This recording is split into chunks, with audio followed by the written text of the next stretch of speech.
Out of the ashes you will rise. I can say that if you feel sad, lost, depressed, if your health is suffering, finances are in the gutter, social life, you're lonely, can't find it, can't find people that you want to spend time around. Depression, if you're in a fog all day, can't find that happiness that everybody seeks. Out of the ashes, you will rise. And that's it. That's at the end of the day, the quickest summary. You can look through and read books. I've read books by philosophers and historians trying to find the purpose of life. Well, as far as I can tell, no one knows exactly the purpose of life, but what we do know is that you will be tested and you can rise above the tests. The ashes represent the nothingness, everything that you thought you had burnt down, and then you rebuild, and you rebuild better. And that's the faith, hope that you must have. And if you look through history, the greatest people in the world, whether it's Martin Luther King Jr. or Mahatma Gandhi or Nelson Mandela. Think about Nelson Mandela. Spent 25 years in a prison unjustly. Comes out of it. Everything burnt to the ground. All of his hopes and dreams. His career. He lost 25 years of his life. But out of it, he rebuilds out of the ashes. Something better. Gets rid of apartheid. Leads the fight to get rid of apartheid in South Africa. Wins a Nobel Peace Prize. Changes the world. Now you and I don't know if we'll get in the history books, but maybe we get in somebody's history book. Maybe it's a friend, child, a neighbor, someone we don't know. Like I said, I can't tell you. There's tremendous philosophies have been put forward as to what the purpose of life is. Some people are nihilistic. They say there's no purpose to life. Well, I'm an entrepreneur. I'm a businessman. If you start a business and then decide there's no purpose to it, it will fail. The self-fulfilling prophecy will happen. The downward spiral will be created if you say, I won't rise above the ashes. That the fact that I'm sad, lost, and depressed now has doomed me for the future. Well, then you've done what you've done. They say faith is the belief in something you haven't yet seen. This is what all those great people had. Martin Luther King Jr. said, I have a dream. Black children and white children, holding hands, going to school together. That happens right now. But it didn't happen then. In the 60s, he saw ahead. He saw what other people couldn't see. He had the faith to see what could be built out of the ashes of an unjust society at that time. What's wrong in your life? Each of us have our cross to bear. Health, wealth, love, happiness. Each of these 4 goals, these 4 obstacles for many, stand before us the day you're born. Health. Can you stay alive? Can you stay healthy? 80% of people in America overweight, losing the battle against that. Things being burnt to the ashes, people not rising above, people giving up. As Thoreau said, the mass of men lead lives of quiet desperation. What's called resignation is confirmed desperation. People give up there. Wealth, finance. You have to be able to provide for yourself and your family financially. The average person, when they're 16, they got big plans, how much money they're going to make, how they're going to have financial independence and be able to travel and have fun and enjoy the things that they need and not have to worry about the bills every month. But we live in a world where I read India, 40 million kids still starving. 40 million. That's a lot. That's New York City and LA and more. Out of the ashes, how do we rebuild that? It can be rebuilt. Love, social life, emotions, family, connections to friends, family, romance. Many of us, you might feel lonely. You burnt down to the ashes. Somebody you dated, married, somebody you wanted to date or marry. Friends that you thought were your friends that betrayed you. Boom, burns down to the ground. Business partner betrays you. Someone steals from you. A family member that you thought had your best interest at heart turns out to have been not such a good player in your life, taking advantage of you. That third pillar, social, might be burnt to the ground right now while you're watching this video. The last pillar, the ultimate pillar, health, wealth, love, happiness. You wake up with a fog of depression and darkness over your mind, can't find clarity, can't find peace within yourself. Maybe it's something you've done, maybe you failed, and maybe your brain recognizes that and so it punishes you. Maybe you missed an opportunity.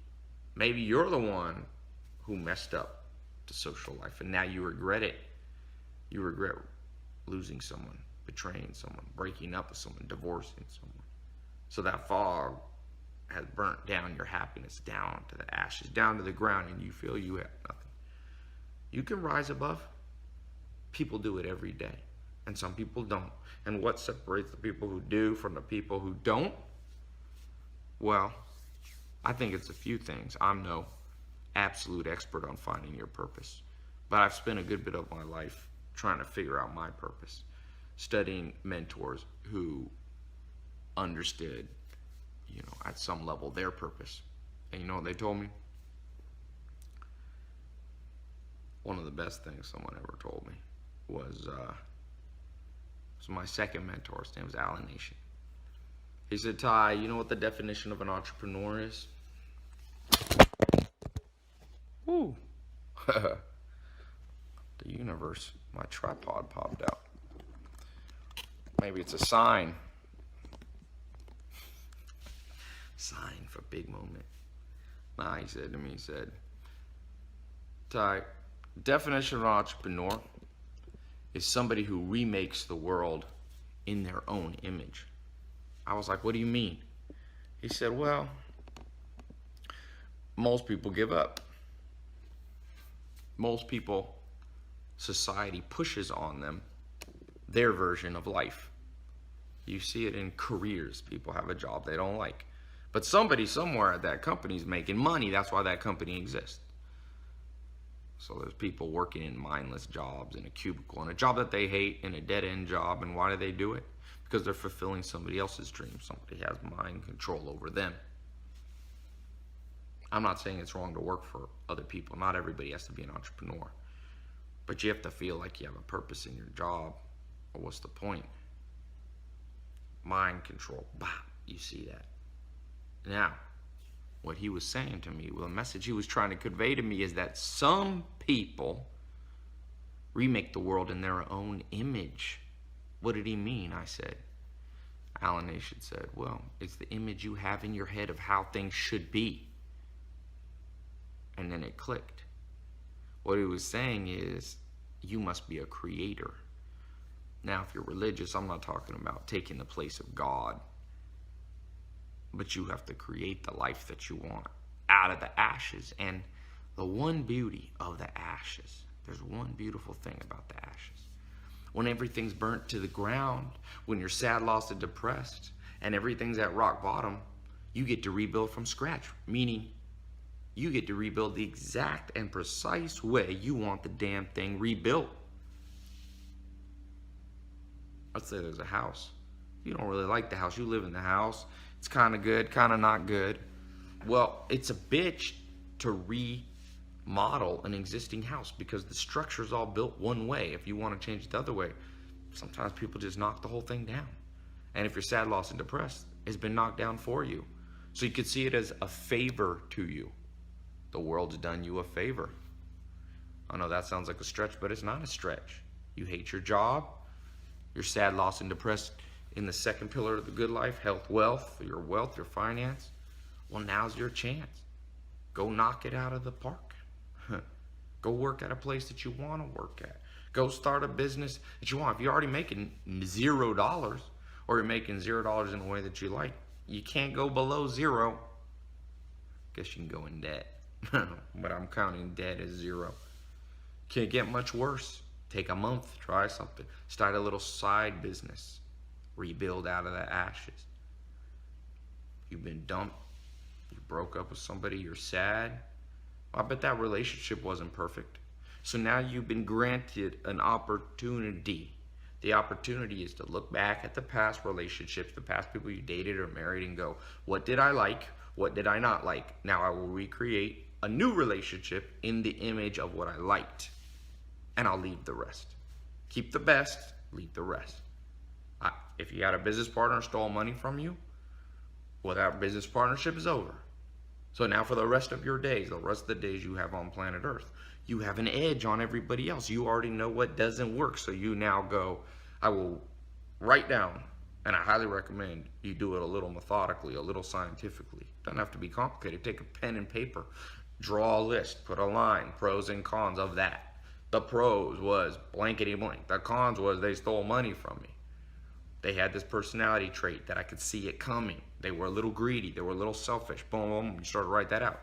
And then as you rebuild relationships, whether it be business or dating in the future, you rebuild in that image that you want. If you're super overweight,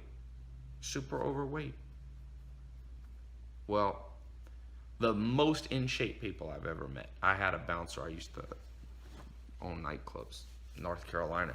Most in shape guy. The older he got, the better shape he got. His name was Franco. I once said, Franco, how do you stay in such good shape? Because we had like a club and there was food there, a restaurant. He would never eat anything unhealthy. He wouldn't eat after 9 o'clock. So where do you get this discipline? He said, when I was young, Ty, people laughed at me because I was fat. See, it was at the bottom. Everybody laughing at his bottom. I'm gonna have to get a new tripod. And so he said, after that one event happened to me, Ty, I swore to myself that never, ever, ever again would someone laugh at my body. So he said, I decided to rebuild in my own image, the image that I had for my body. He wanted to become a big, strong guy, and he was. And I'll tell you what, had he not been in that place of the ashes, had he been born with a great body, he would have probably stayed pretty average. He wouldn't have that motivation, that impetus to rebuild something in his own image. I see that time and time again with people who have things come easy to them. They're lazy. You have an advantage if you're lost, sad, depressed in any area, your career, your body, your social life, your love life, your depression. You now have a chance to build in the most precise way. And I emphasize, build this bad boy with precision. Now that you got a chance, you have a chance not everybody has. I have friends that got married very young. And they have a great relationship. And sometimes I look at it and I go, wow, I'm a more logical person. Love and emotions come a little bit trickier to me. I'm more of my grandma always said I was a man's man, a little too macho for my own good. Well, that has its disadvantages in some ways. That's burnt to the ground some of what I thought. I thought I'd be married at 20, 21 or whatever like that. But I see my friends that are, and I see some pros and I see some cons. The advantage I have is I have that knowledge and experience of what I really like in a woman. And so now I can look with precision without compromising, with a real understanding of who's good for me. And by doing that, I recreate a lot of pros. Of course, there's a few cons that my friends don't have, but it balances out. And that's why I said, get excited. One of the sayings that changed my life, people always ask me what changed my life. And one of the turning points, and one of the crossroads, and maybe this video is going to be a crossroads event for you, but one of the crossroads events in my life was sleeping on this couch. Not here, this is Beverly Hills. I was in a mobile home, Clayton, North Carolina, and I remember just everything was in the ashes. No college degree. I had $47 in my bank account. I didn't have a car. I'd lost touch with all my friends. I literally, in the sense of the word, had nothing. And I read a book, and it says, when you fail, when you succeed, you party. But when you fail, you ponder. And all greatness comes out of pondering. How true those words were, man. How true that was. Out of those ashes of my life, I rebuilt. And I was able to move out of a mobile home, not be in a crappy place anymore. I was able to, you know, go from a junky car to some cool cars. Maybe you've seen some of them. I was able to go from loneliness to an awesome social life. All those things. All those things. But in the moment, it just felt like ashes. And that's what you might feel like right now. You just might feel like all you have is actual ashes. That's where the faith comes in. You have to see your future before anyone else. Because trust me, you are the only one who really gonna see it. Other people, even your friends, family, they love themselves more than they love you, and that's how it's supposed to be. At the end of the day, really, you can't really blame people for that, you know. So don't get mad, you know. Don't get mad. It's they gotta build the world in their image. They have their own task to do. You can't blame them, right? You focus on yourself. You love yourself. There's an old saying, if I don't love me, who will? Meaning, if you don't take care of you, nobody will. Health, wealth, love, happiness. Rebuild from the ashes with precision. That's all I can say. With precision. What's the purpose of life? You make one up. I hope you build one that's a little bit common sense. Don't put something stupid. It can be to be wealthy. That's okay. Not everybody should do that. It's not healthy for the whole world to seek after wealth, but it's okay for some people to do it. To be super healthy. The gift of fitness is a gift that not everybody gets in proportion to others.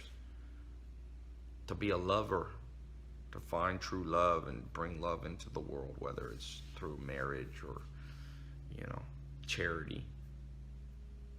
That's a gift, that's a purpose. Happiness.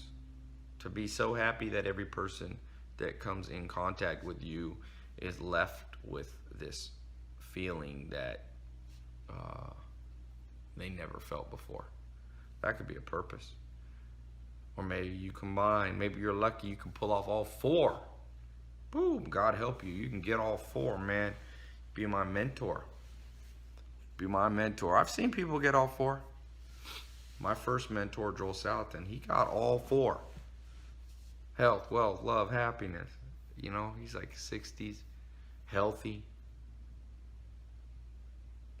He's a multi-millionaire.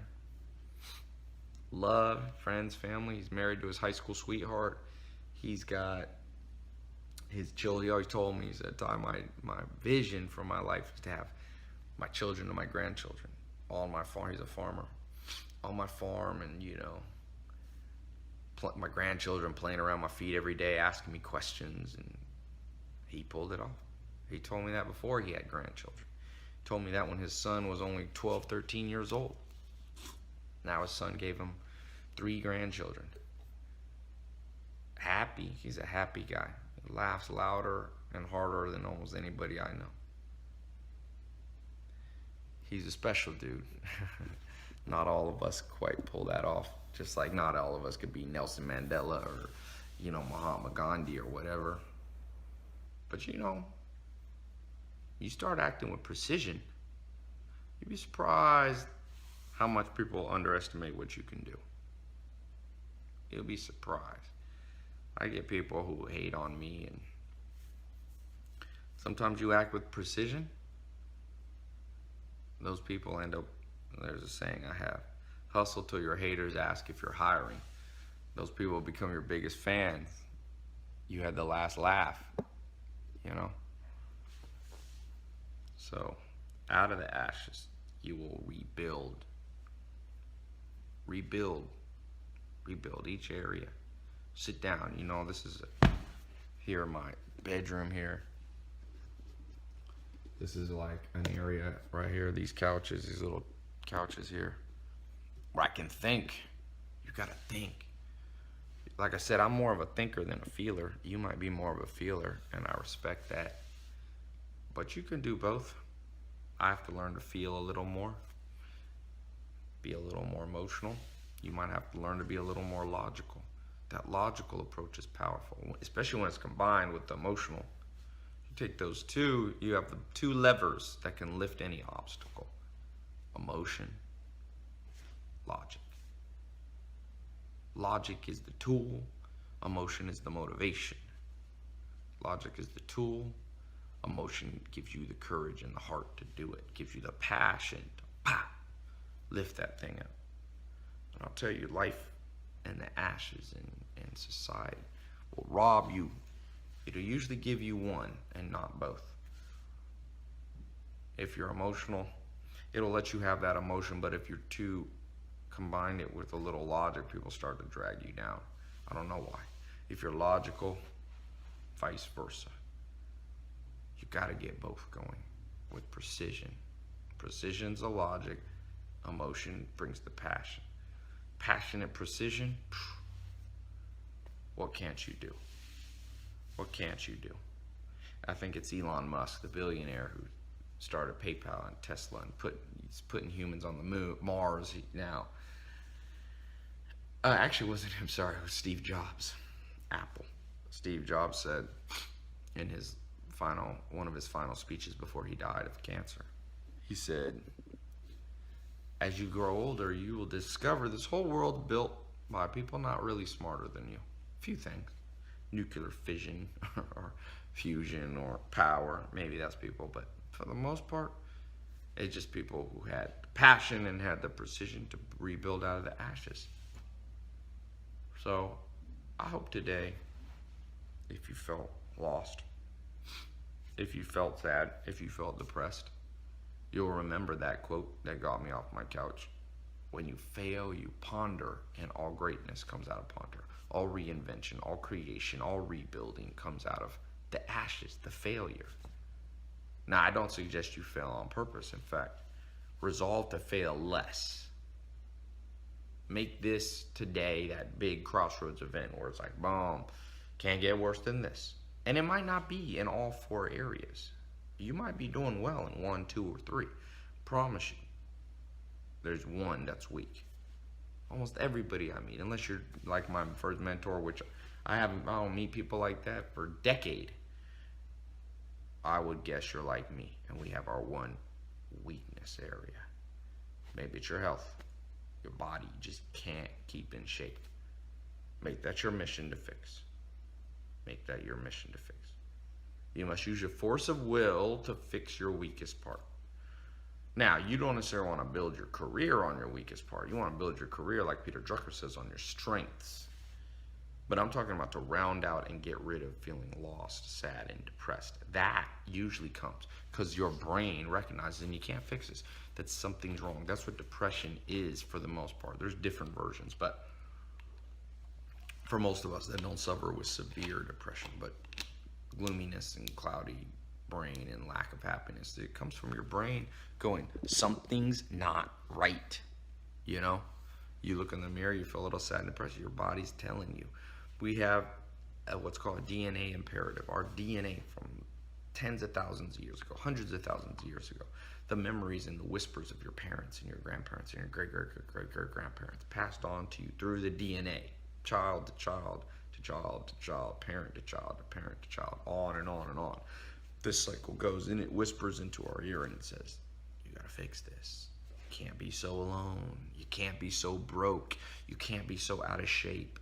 You can't be so sad and depressed. Fix it, fix it, fix it. That's what you have to hear. That's the voice you hear. When you hear that voice, fix it, fix it, fix it. And then you do, and you do it with precision and passion. Precision is the tool. You read books, you get mentors, you go to conferences, you invest, you go to seminars. You begin to ask the wisest people. You watch YouTube videos of smart people. You surround yourself with people 10, 20 years more knowledge than you have. That creates the precision, the skill. But at the same time, you never forget. And that's where the passion comes from. The wealthiest people I know, they can point to a time when they were broke. And they never forget that. And they go, I ain't never going back there. And that passion is the fuel, is the motivation that keeps them doing the precision logic stuff. It's the emotion that fuels the logic. Man, just trust me. Power comes. P, here's a formula for it. Power equals precision times passion. And another word for precision is logic. Another word for passion is emotion. Logic times emotion. That's your power. That's your power to rebuild. That's your power to get what you want. Everybody wants. If you see my TEDx talk, 5-6 million people watched it. Everybody wants, but not everybody gets. Some people stay in the ashes. They can never quite get it together, but you're different. You've heard now. You've heard this. And you now understand, I hope, that it's a good thing that the ashes are there. Because now you rebuild, like Alan Nation said, in the image that you have for yourself. Maybe that image is an image where you work for yourself. You travel the world. Maybe it's an image where you have a big family, 5-10 kids. I lived with the Amish for 2.5 years. That was their vision. Maybe you have a vision where you become a professional athlete, fitness at the highest level. Maybe you find one where you run a charity and you focus on fixing people, situations. That's horrible. You do social work, you do charitable work, you are a happiness ambassador to the world. Maybe you combine two. Maybe you have one I can't even think of right now. You know? Maybe you focus on kids, parenting. I do recommend you find one for yourself, even if it's kids, even if it's charity. Find some vision and purpose and precise power that's emanating deep from within you. Like I said, kids are good, helping others are good, but you need it's like a power station, you know? You need that power inside and it radiates out the heat. That's, others can tap into that. You got to have it burning within you. And yeah, I know it's not easy. Trust me. Process of reinvention, something I've had to do a few times. It's never fun in the moment. But faith is seeing what others can't see yet. See your future before anyone else does. You know? Send me an email if this helps you. Ty Lopez. Subscribe here. And we'll keep talking about this. But wish you a good day. By the way, don't procrastinate on it. Pull out a notebook right now. Write out a few things. Write out a few things. What your world would look like if you could rebuild it exactly in your dream, you know, in your dream image. What would your life look like? What would your health, wealth, love, and happiness look like? Pin it to a board. You don't have to let anybody else see it if you don't want. You can share it if you want, but make sure you write it down for yourself. Talk to you later.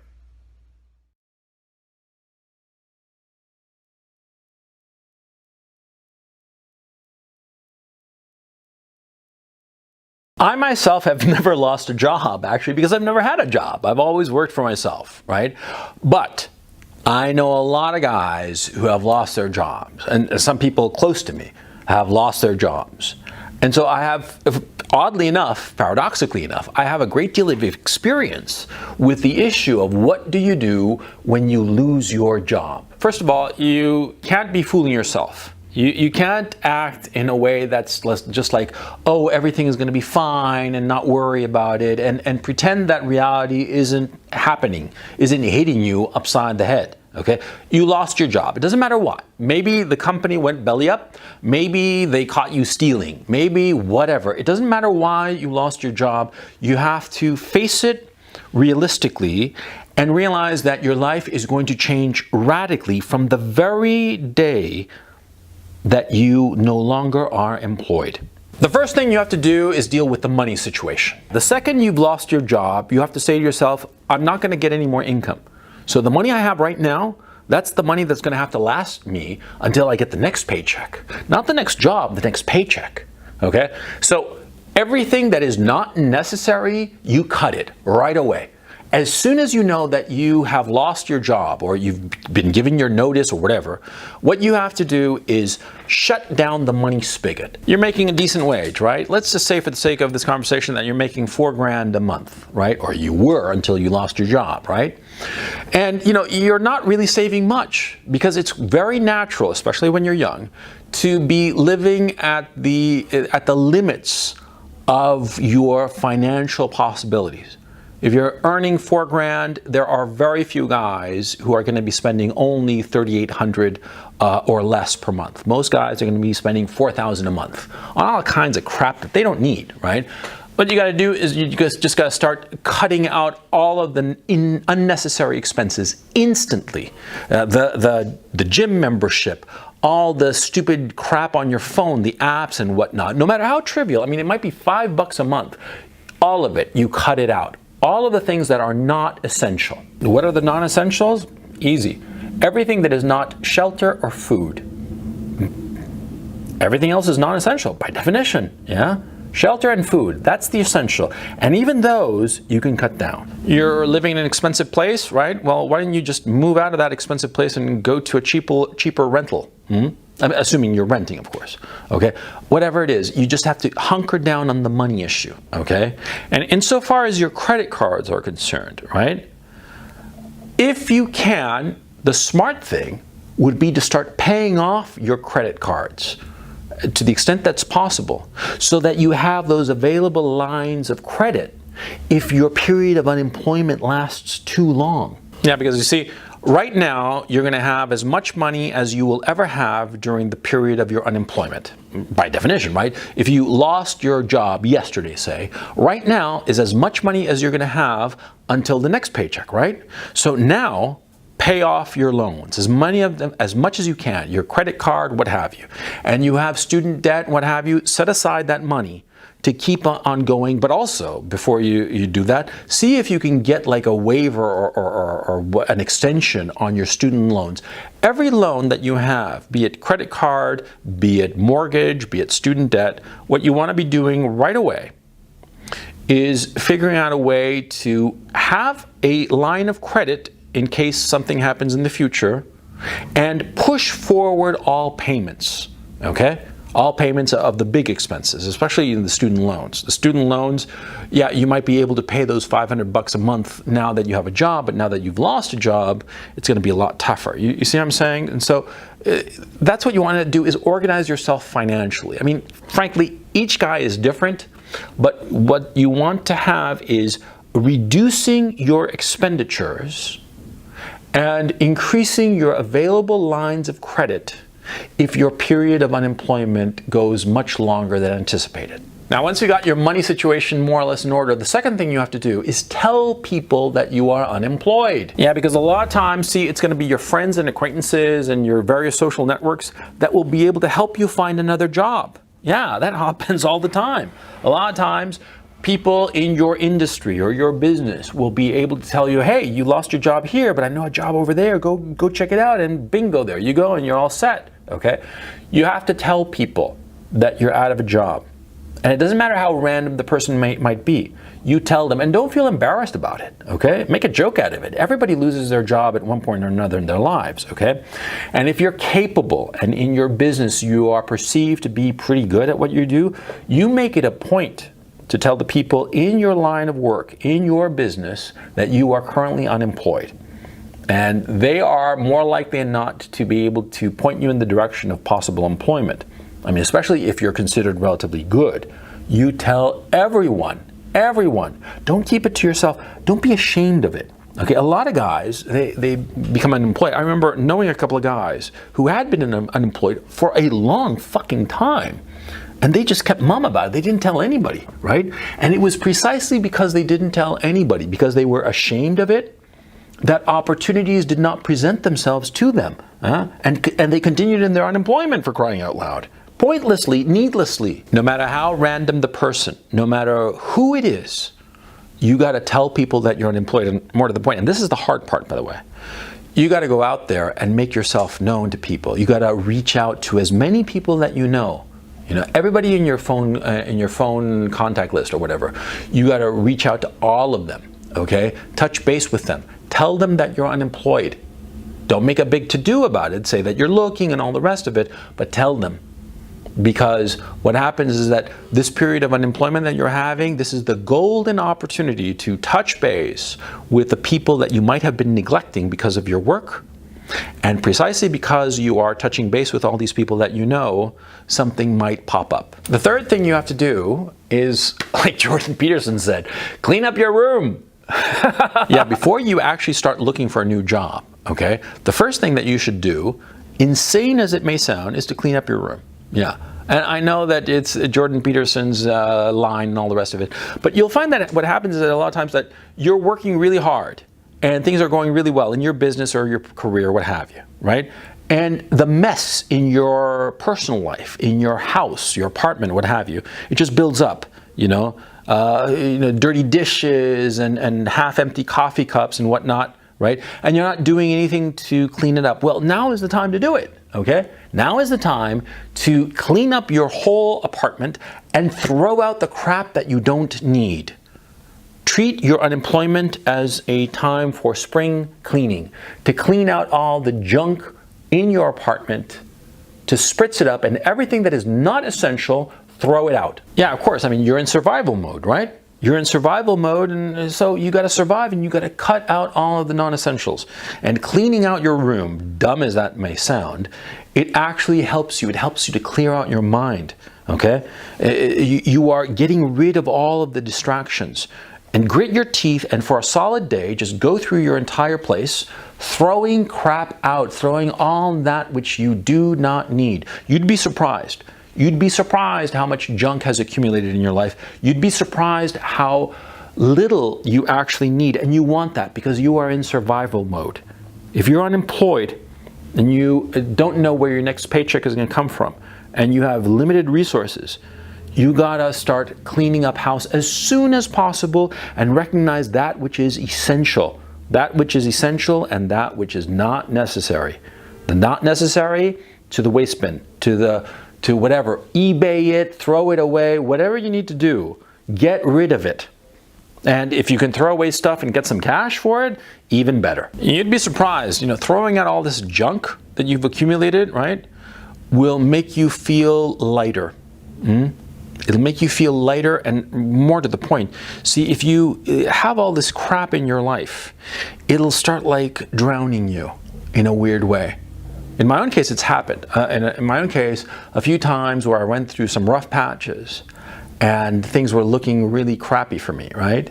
I sort of like hunkered down and I was like surrounded by junk. All this needless shit that was just accumulating. And I felt like I was drowning in all this shit, right? And for various reasons, I got around to all of a sudden just throwing out all this crap, and I just felt liberated. Absolutely. And in that same vein, what you have to do while you're unemployed is you got to be strict about your personal discipline, okay? You got to be running, you got to be taking care of your body, you got to be eating right, eating cheap. And by the way, eating right is often the cheapest way to eat. Getting your own groceries and making your own food as opposed to going to a restaurant and getting takeout, right? You got to be smart and you got to keep your shit together. Create a routine for yourself. A routine of getting up bright and early, 7 in the morning, going to bed at a reasonable hour, working out. You're not in a gym anymore because you can't afford it, but you can still, put on some running shoes and go out and run. You can still get, cheap weights for $20 on eBay and work out or whatnot. I mean, you don't need the expensive club to work out and be in good physical condition, right? So don't depend on that shit, but have a routine of being in shape and taking care of yourself and taking care of your environment, your home, your apartment, cleaning up your shit all the time, making your bed every morning. I know it's stupid, but those little disciplines help enormously with your mood. Because one of the things that you really want to be monitoring and controlling is your mood. Okay, you're unemployed, you don't know where your next paycheck is going to come from, and you're going to get depressed, easily depressed, right? Even though you're doing all this activity and all the rest of it, it's going to be a cinch for you to fall into depression and feel just miserable about yourself. Because like I just said, I had never had a job myself, but I have gone through rough patches, and I know where I'm speaking. Okay? So what you have to do is create for yourself a routine, keep your place tidy, spritz up, neat, make your bed every fucking morning like the good Dr. Jordan says, yeah? This will get you through. It will keep your mood up, or at least prevent you from sliding down into depression. So you're dealing with a money situation. You've told everyone you know that you're unemployed and you're touching base and going out there, being in touch with people, being social, right? And the third thing is that you're cleaning out your place, right? You're cleaning out your place, making it all spritzy and nice, and getting rid of all the crap that you don't need. What's the fourth thing that you need to do after you've lost your job? Well, you gotta start looking for a new one, for crying out loud. Now this, of course, depends on what profession you are doing, right? Whatsoever it may be, you're gonna know it better than anybody, certainly better than me, obviously, okay? You gotta go out there though and hit every fucking bell. Hit every bell. Don't think that, oh, I'm not going to approach this person or I'm not going to approach that person. No. You don't have the luxury to be choosy. No. You go out and find whatever is possible. Whatever is out there, you got to go out there and ring that bell. Ask for that position. Submit your name. Put out your resume. You're going to know how to do your resume better than I can tell you. And there are lots of places that can tell you that shit, right? So you don't need me to tell you that. But you got to hit everybody. And more to the point, don't be afraid to aim higher, to go for the job. Maybe you were here, this was your job. Go for the next step up. Yeah, go for it. See what happens. What's the worst that they can do? They can say no. That's the absolute worst thing that can happen. A lot of guys think that they should only apply to the same position that they had. This is a mistake. You should not only be applying to the same position you already had, go for the next step up. What's preventing you? You already know what the next step up is in your profession, right? And potentially you've been in your level long enough that you can do the next step up. I mean, you've seen your boss or whoever it was that was doing that next step up. Apply to it. See what happens. What is the worst that can happen? They say no. That's the worst that can happen. Now, as to applying to positions that are lower than your previous one, don't be too proud to beg. No, don't be too proud to beg. Sometimes it's smarter to regroup, take a step back, take a lower position, but something steady, dependable, yeah. A lot of guys, when they start out being unemployed, they're like, oh no, I'm never gonna go a step down. No, that's beneath me.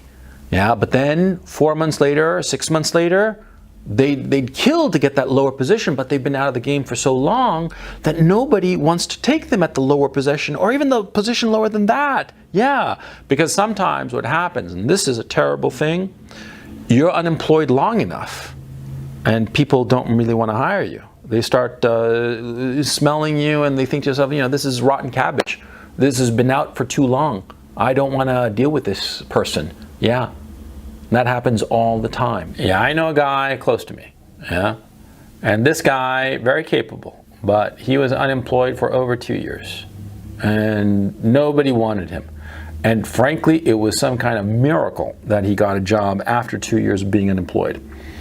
Because the fact of the matter is that after like 4 months, 6 months, nobody wanted him because they figured that he'd been unemployed for so long for a reason.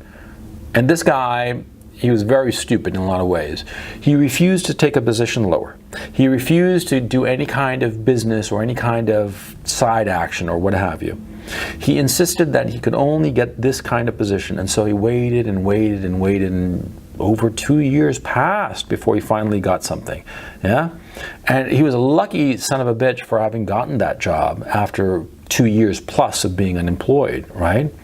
But the emotional wear and tear was catastrophic. Yeah, and this leads me to the final point of this video, which is look for a side gig, look for a new gig, look for something else that you can do. Whatever it is that you're doing, right? Whatever job you is, let's just say for the sake of argument that you're a lawyer, right? You're a lawyer and you're unemployed and you lost your job. Let's just say, okay? Now, you're unemployed and you're submitting your CV to different companies, different firms, different whatever, right? But can you do work on your own as a lawyer or as a whatever? Is it possible for you to do it, solo, right? If it is, do it. Why not? Okay, if you're a lawyer, for instance, and can work as a lawyer independently of a firm, then do that if you can. Okay, say that you're some other profession that requires a corporate structure. Well, then find some other thing that you can do to bring in income, because your priority is twofold. You want to, number one, keep yourself busy. Keep your mind occupied and sharp, right? Number one. And number two, be bringing in income. Absolutely. I mean, I know now, for instance, that if I were ever in a situation where I've lost all my income, right, and I didn't know what to do, everything is gone, right, and I'm unemployed, what would I do? Well, I'd be doing woodworking, yeah, and I'd be very serious about it, as opposed to just farting around with it. I'd be really serious about making tables and chairs and doing handcrafted woodwork and trying to sell it. Yeah, that's what I would be doing, and I'd be very, very serious about it. Because, I mean, in the hypothetical that I have no income and there's nothing for me to do, right? My life is structured in a very different way, but you get my point, you see? You are unemployed. So you're going to have a lot of free time on your hands. Yeah, sure, you can be searching for employment, but that is not going to take you that much time. In any given week, it'll be only a single work week where you're going to do all your CVs and all this and that and apply to all these positions. You're going to have a lot of free time on your hands. So use that free time to do something productive, i.e. something that can potentially bring in an income, and more to the point, something that occupies your head. A lot of guys who are unemployed, they just sit around, they play video games and shit. They just waste their fucking time, right? And they get more and more depressed because no matter how interesting the video game, no matter how interesting the book, no matter how interesting the diversion that you are indulging in to eat up your time, right? Your head knows that it's just frittering away time. And time is the thing that is most valuable in a life. It's a finite amount, and no amount of money can get you more. So what you want to be doing is that if you're unemployed and all of a sudden you have all this free time on your hands, right? What you want to be doing is spending it on something productive, spending it on something that can potentially bring in revenue. I was telling you that if it were my case, right, I would be doing woodworking shit, right? I'm trying to build tables and chairs and sell them to people at overinflated prices, of course. But you see my point, see?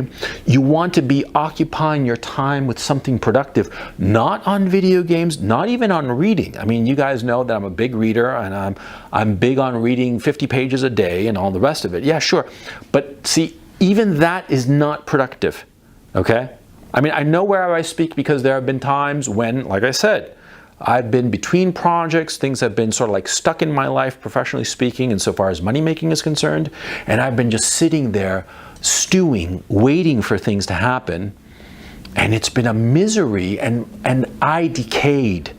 I decayed instead of using that time, that free time that I had, for something productive, something potentially outside of my comfort zone, outside of the box, outside of what I usually did, right? That's what you have to be doing. You have to be doing something that eats up your time and that is a potential revenue source, because money at the end of the day is what you need most. And finally, this is the final thing. Finally, whenever an opportunity pops up, the possibility of doing something different, and you're unemployed, grab it. Always say yes, no matter what it is, whatever project it is, so long as it doesn't require money from you. You never want to invest your money when you are unemployed, never, okay? You want to invest other people's money, other people's cash, because cash is the one thing that you cannot afford to lose, right?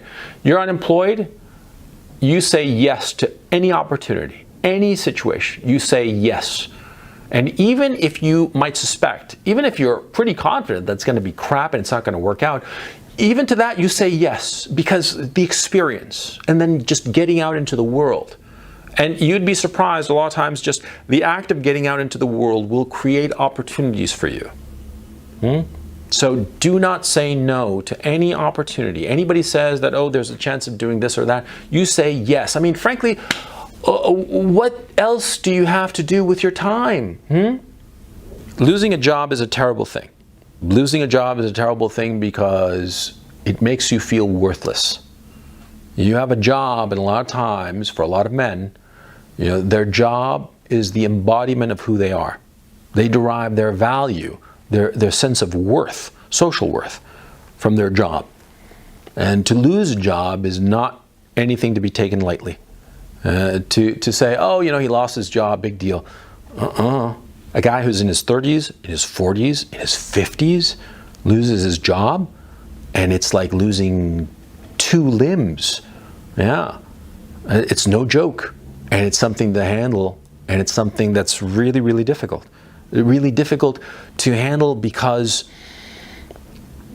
we men, throughout our existence as a species, we have derived our sense of self from our work. Our work before was, hunting the woolly mammoth. Today it's working at some corporation or a law firm or wherever. If we lose that, we lose what makes us valuable. And that's like a dagger to our soul. But don't be afraid of losing your job. Don't be afraid of unemployment. Don't be afraid of starting over. You see, your life is going to have ups and downs. It's going to have these incredible highs, and it will have incredible lows. Unemployment is one of those lows, no question. Losing your job, losing your ability to make money and therefore make your way in the world, it is a heavy blow. And there are lots of guys who can sort of pretend to laugh it off, but they're just pretending, okay? It hurts. It hurts, even when it's not your fault, even when it's like the company went belly up because the CEO was an idiot, what have you. It still hurts. It still hurts. And so the worst thing that you can do is pretend that it's no big deal and pretend that, everything will work itself out. No, you got to be proactive. Things will not work themselves out magically. You got to go out there, you got to push, you got to work to find work.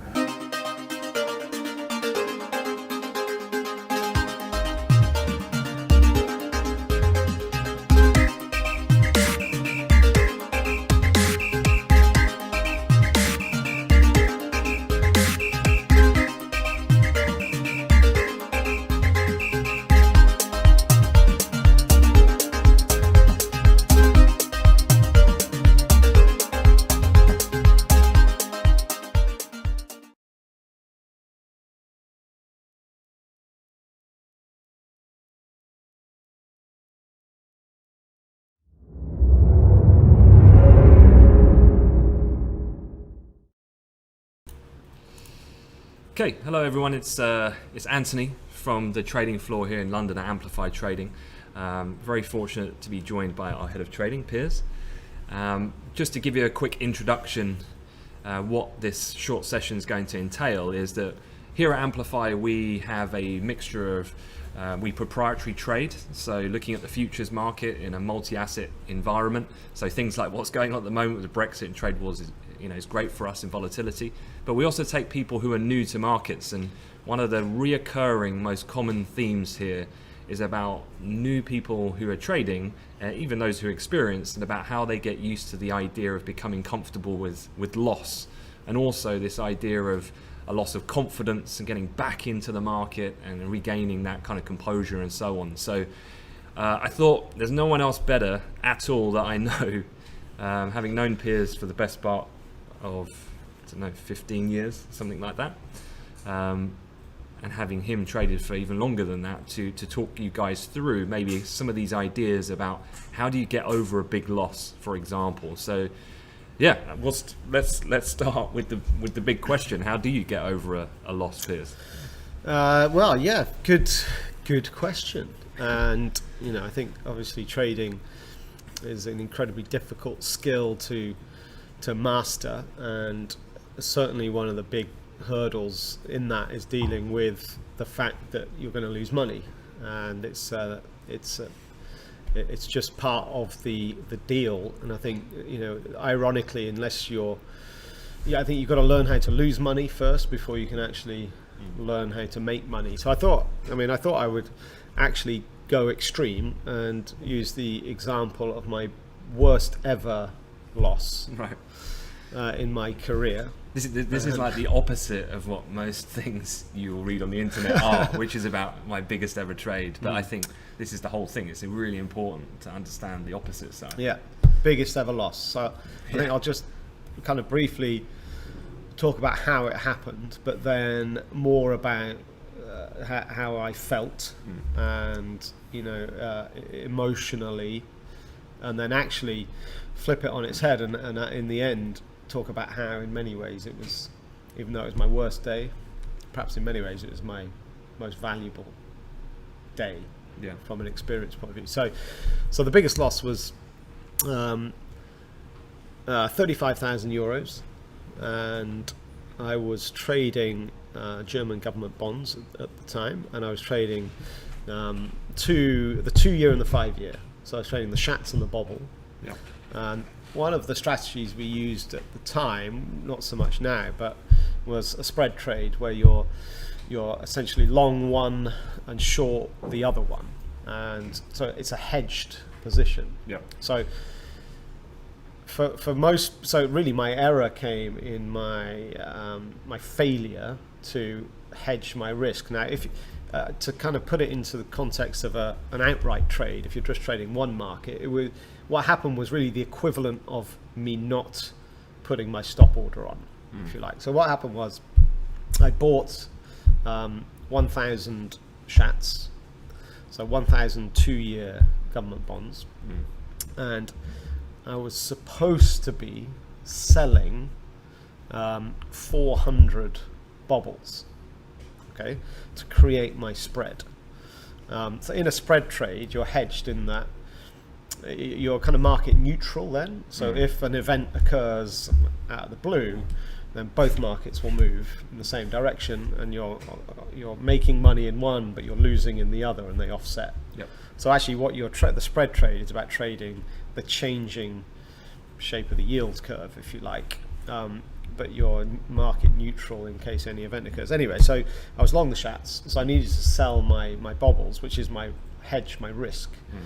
But I went to click sell 400, but instead of clicking the at market button, which is what I should have done, I clicked into the box on the ladder next to the bid. So that means it's the same as an at market order, as long as the bid is still at that price.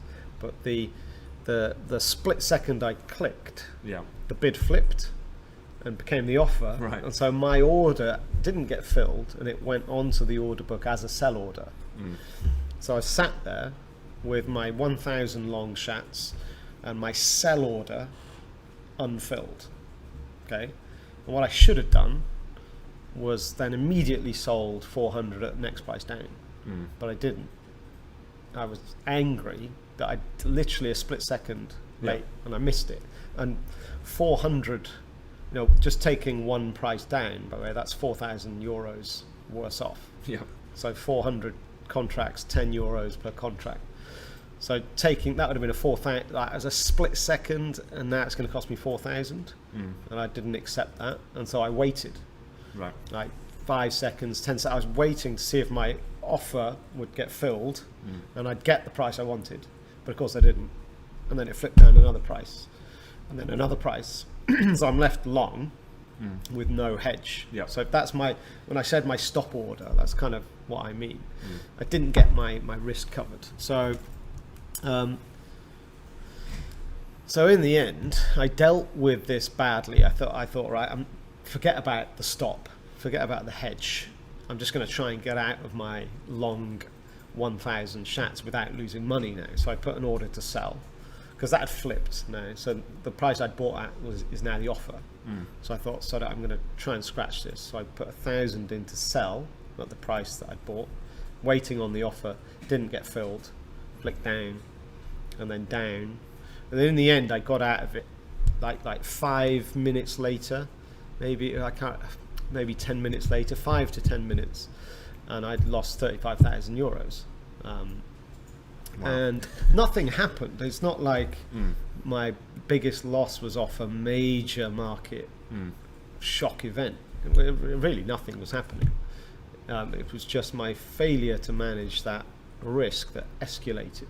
And so I lost 35,000 euros. Now, the feeling I had during that 5-10 minute period was I had the feeling that I had lost control. So I was no longer in control, And I don't know, the best way to, I mean, you'll have felt this if you've been in this position, but the best way to describe it is maybe, you know, when like you're on a roller coaster and you're just going up the hill and you're about, and then when it releases and you drop, and it's almost like that feeling of zero gravity for a second or two. Yeah. It almost felt like that. Right. I think you've got to, the reason why I know that is because it was that moment that enabled me to almost learn something about myself. In that feeling Right. was the feeling of me losing control. Yep. And the point being, if you lose control, you're in trouble. Yeah. So I'll come back to that point later about this becoming a really valuable lesson. But so I lost 35,000. So I'm sat there, and firstly, I wasn't allowed to trade again. Right. So the worst thing you can do is immediately try and make your money back, because now it's all emotional and desperate. I wasn't allowed. That was kind of taken out of my hands because I had a risk manager. I mean, I was trading for a trading firm, and you have a risk manager, and if I was out. Okay, they were not happy. What's the conversation from the risk management team when they see that? I mean, well, without using the words that they used exactly, it's what the effing hell is going on? What are you doing? yeah. You know, what the hell? Yeah. Just get out. You know, as in, best form of risk management, remove yourself from the screen. Yeah. So anyway, I was told to go home. And I felt, I mean, my emotions, other than that loss of control after the event, it was like anger, but anger at myself. I mean, I think there's a fine line here.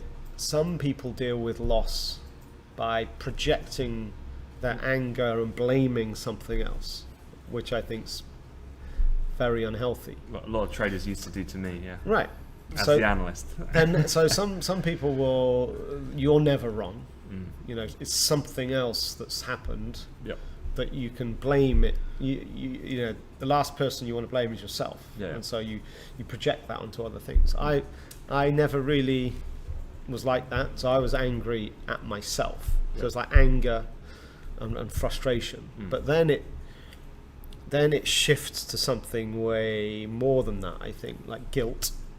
I definitely felt, and guilt, quite, and ashamed, and actually then embarrassed, because then I remember walking home, and I didn't tell my wife, Right. because I was embarrassed Yeah. about what I'd done.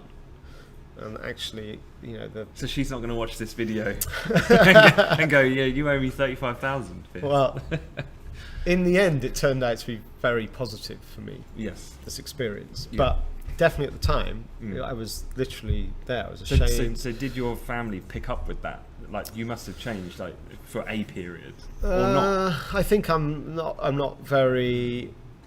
You can't really see my emotions particularly, so I don't wear my heart on my sleeve. Yep. Quite introverted in that way, and I think that. So even though I was feeling it big time inside, perhaps I can Yeah. put a face on that shows I'm not bothered. But I mean, I was. That was. But Yeah.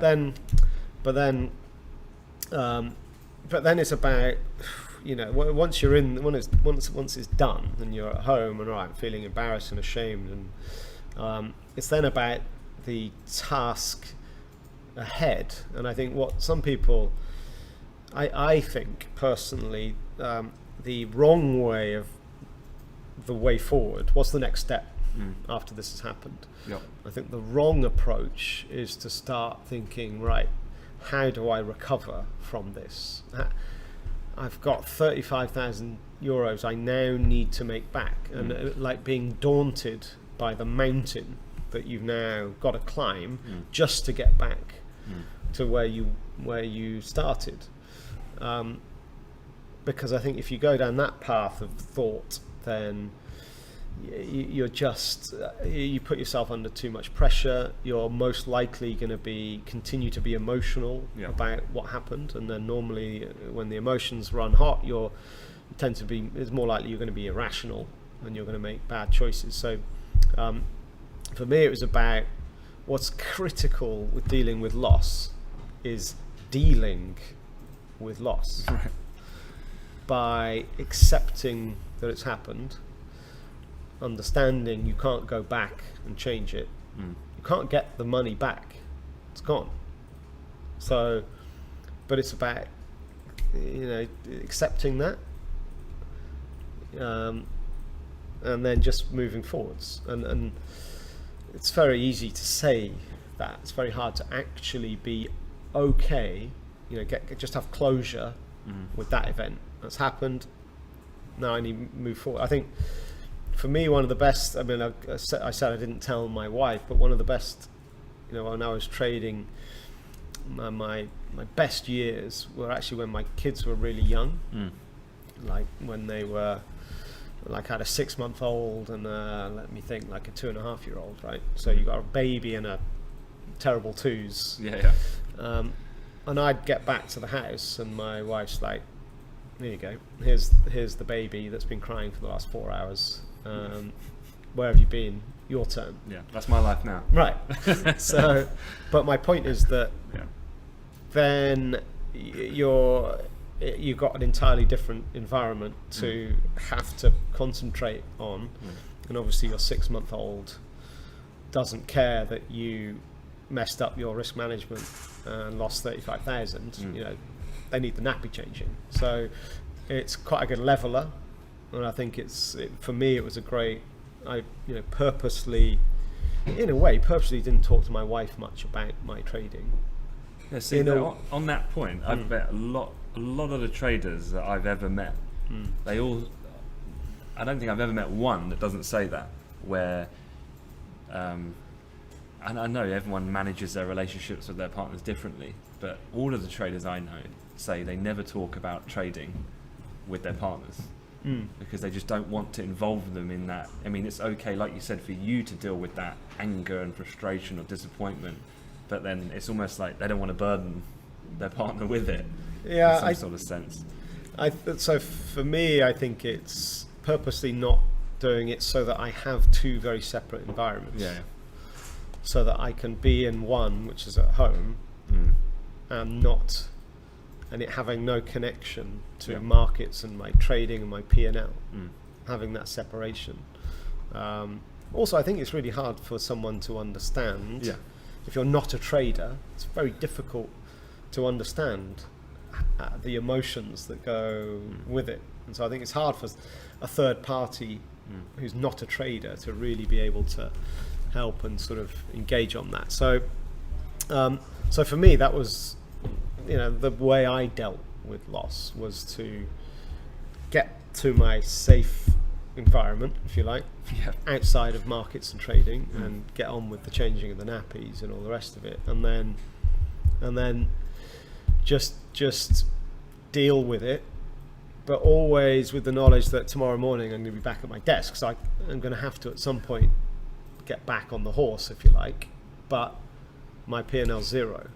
It's a new day, and I'm going to move from this point, which is zero. I'm not going to move from this point that's minus 35,000. Yeah. And I think that's really key. Yeah. So from a practical point of view, so for a lot of the people that will watch this, how can they create some kind of process then to build that confidence back again? Because it's not like, or is it, where you can just go back in and trade that 1,000 contract size again, or do you have to work yourself back to that point? And if so, what's that process? So I think it's two schools of thought on that. I think that for less experienced traders, I think a really good policy is after a loss-making day or week or whatever time frame, is to de-risk. So trade smaller size, which is the exact opposite to what your emotional self is trying to do.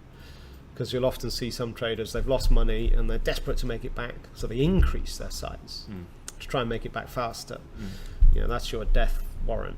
So it's about de-risking. So I would half my size or down to a quarter of my size and just start going back to the basics and just trade by trade, building back into it. And I think, but then, in the end, it's also about backing yourself, trusting yourself, being confident in what you're doing.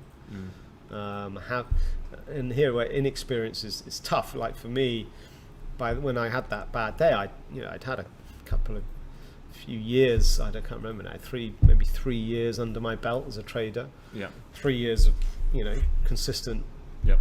success. And so for me, it was always like, my consistent performance over a long period is always that comfort blanket, that understanding that I can do this. And so, yes, the wheels came off, but I know if I put them back on properly, then I can again trade like I had done. Yeah.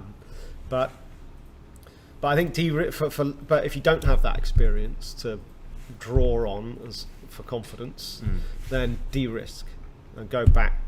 It's back to zero, and you de-risk, reduce your size, and just slowly trade by trade. And just understand that you can't make back loss. It's lost. So it's about just looking ahead. Okay. But to kind of finish, perhaps, I mentioned that this was probably the most valuable day of my trading career, even though I lost the most money. And that's because I got that feeling, that loss of control. Yep. And so that was that self-awareness. So from that point on, if ever I felt just a slight hint that feeling was beginning to rear up, I was then out. Take my trade off, stop. But then that's actually about self-awareness, and as importantly, the discipline, Right. the self-discipline to act Yep. on your self-awareness.